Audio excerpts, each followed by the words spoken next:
Hey, what is up, fight fans? In today's video, man, what a night of fights. Pegou! Vai nocautear! Vai nocautear! Vai nocautear!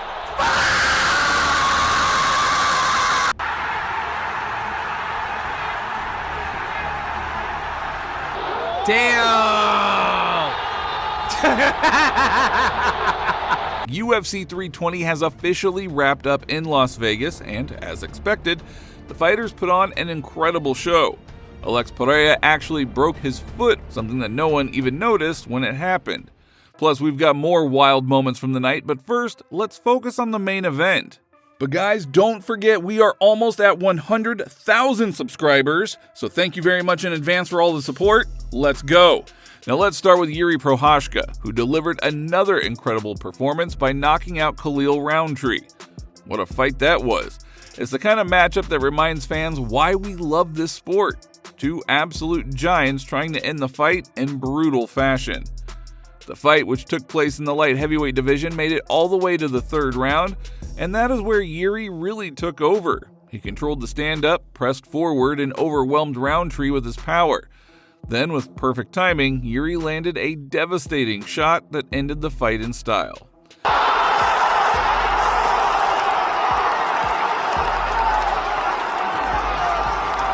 This victory marked the 32nd win of Prochazka's professional career with only 5 losses and 1 draw.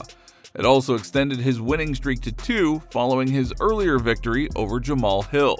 That wasn't necessary. I think it was necessary. It was necessary. It was necessary. It was necessary. And right after that electric finish, it was time for the co-main event, a showdown for the bantamweight title between the champion Merab Dvalishvili and the dangerous American challenger Corey Sandhagen. Look at Merab there. In a 25-minute fight. Look at him. But let's face it, Merab has become one of the greatest bantamweight champions that we have ever seen. Step by step, he has taken down every top name in the division and built one of the most dominant legacies in UFC history. One of the few fighters who hadn't faced Merab yet was Corey Sandhagen, and this time he finally got his shot at the title. As usual, before a big fight, Sandhagen had a lot to say, promising to brutally destroy Dvalishvili. This whole narrative around Merab being an absolute animal and having the best cardio on planet Earth is not real. I will show you. But unfortunately for Sandhagen, that did not happen. Merab Dvalishvili ran through him like a bulldozer, dominating every part of the fight. At one point, he was even close to finishing the fight by knockout, but Corey somehow survived. After that, Merab went back to his trademark takedowns, controlling every single round with ease. He looked better both standing and on the ground. Corey showed hard and tried to adapt, but there was no stopping Merab's relentless pressure. A dominant win for Dvalishvili by unanimous decision.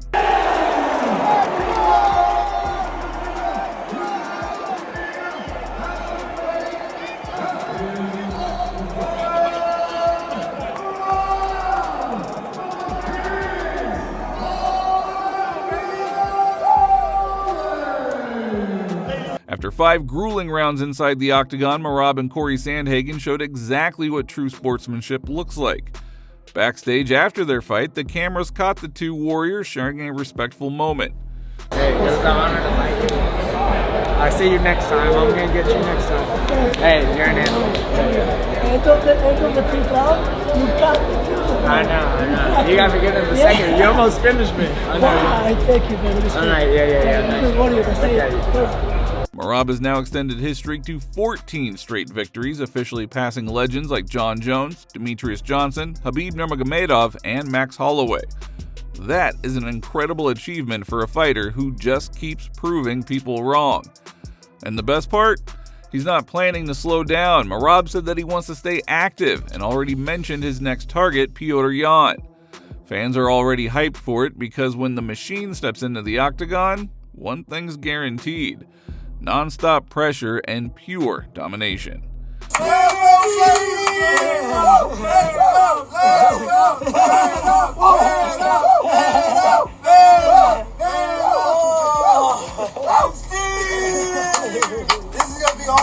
Champ! We're going like that. Yeah, popcorn, popcorn.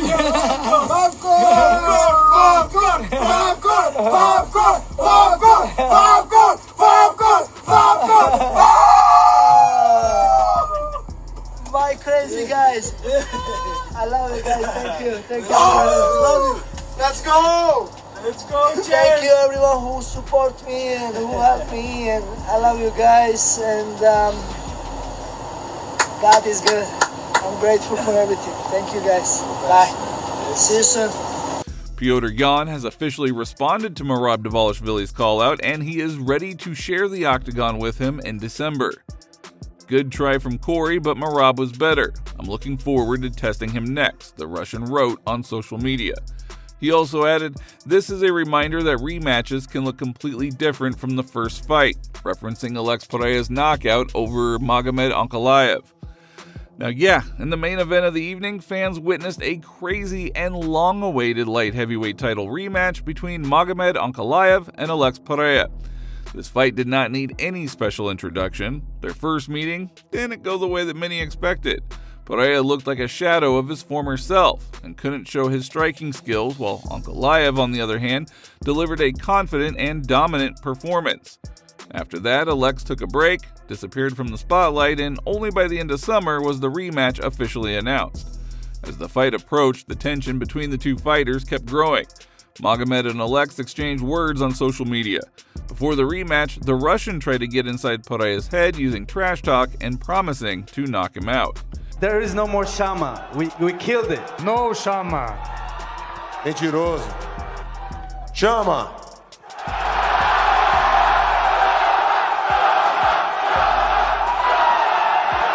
But this time, Pereira promised things would be different, and, well, he kept his word. When the cage door closed, Alex came out like a man possessed. From the opening seconds, Pereira exploded with hooks that forced Ankalaev to back up. Magomed looked uncomfortable and wasn't ready for that pressure. Then came the moment. A massive right hand from Pereira shook Ankalaev badly. Magomed tried to go for a takedown, but Alex pounced, raining down brutal elbows until the referee stopped the fight.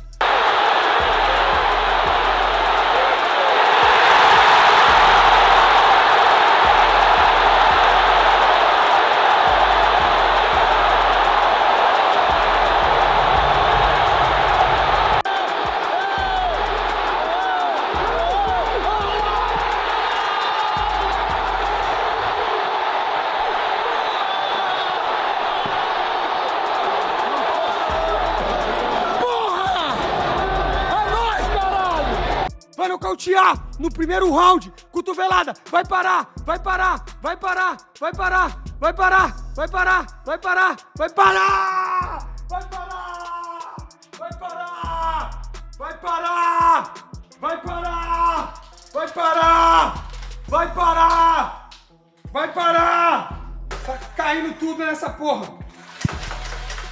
vai parar.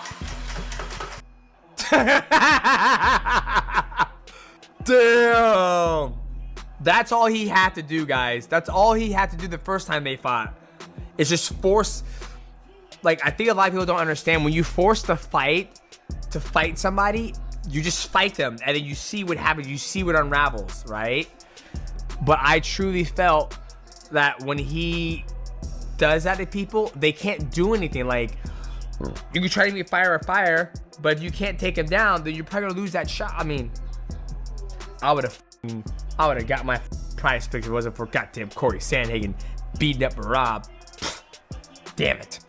Pereira finished Ankalaev in the opening seconds and reclaimed his title, leaving no room for debate this time. There were no talks of an early stoppage or even a robbery. Pereira got the job done, ending the night in style with his trademark celebration.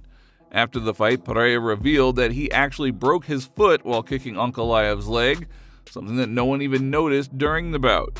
Yeah, we have to see how this heals up. I'm pretty sure it's broken. You know, I was kicking his legs, and when he switched stances, as soon as I kick his lead leg, you know, I felt my foot, so we'll have to see. As Prochazka was genuinely happy for Pereira when he regained his belt back, but he believes that he can beat Alex Pereira in a third fight. I really wished him like the win because all these bullshit what Ankalaev wrote before, and all these nonsenses, what he thought about himself, about others. So that was why I was happy. Yeah, because I saw really angry Alex going forward through the Ankalaev. Pereira and Merab were spotted backstage after their wins, celebrating their victories together. And Pereira now says that he's ready for a new challenge at heavyweight. Speaking to reporters after UFC 320, the Brazilian said that he feels it's time to test himself against the biggest men in the sport. No one in mind yet. You know, as I said, I want to have a bigger challenge at heavyweight, and that's basically it. No, I want a super fight. Oh, super fight at heavyweight. I can think of one. Wow, name Derek that would, Lewis. That would do it for us. Who else is there? It's Aspinall, man. Bom, não sei se pô, Casa Branca, John Jones.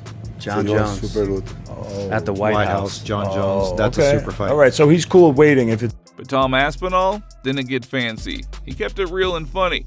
He said his game plan would be simple. Well, the bell would go, and I'd run across, full blast, and rugby tackle him. Is what I'd do. Go straight for the takedown.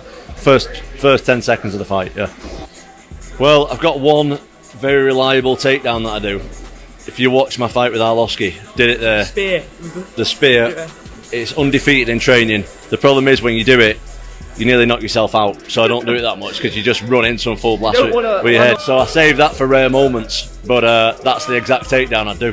Full blast, mate. 40-yard dash straight across. Head in the middle. Full-on spear, yeah. Khamzat Chimaev has officially called out Alex Pereira for a fight. Right after Pereira's explosive win, Chimaev posted, "Congrats, now we need to finish our business." This call-out has been years in the making.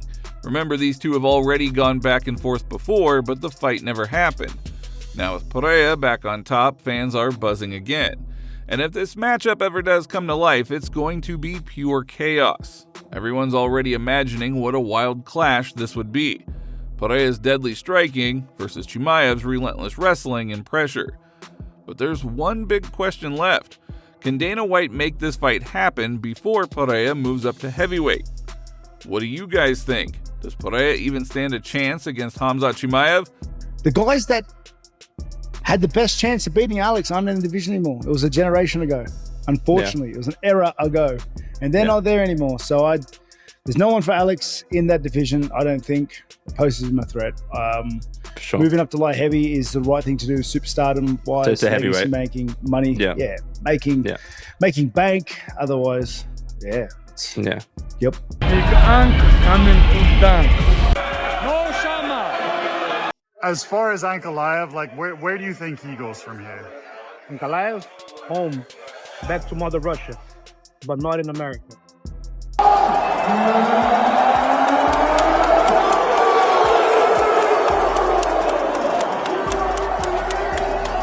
He threw those elbows. He inflicted that ground and pound with anger. Like there was anger. The whole thing, even in the aftermath, it felt like he was still angry because, as he said in the post-fight interview, he wasn't himself back in March when they fought at UFC 313. He said no one believed him. Some did. And here was his opportunity to prove his point. He also did that thing which Rick or GC probably know where it comes from. It's from some sort of TikTok thing where he goes like this, he goes like this. He did it over Jamal Hill. Well, he did it 3 times right over Magomed Ankalaev. And then he made sure to say Shama a few times in his face because Ankalaev said prior to the fight that there would be no more Shama. Of course, Shama reigns supreme, and he is once again the man. I mean, he comes across as a superstar. I said on Wednesday, deep down inside the UFC, if they were being honest, they would admit they needed him to win, and he won. That is all for today, but if you liked the video, hit that like button, and don't forget to subscribe. We appreciate you all.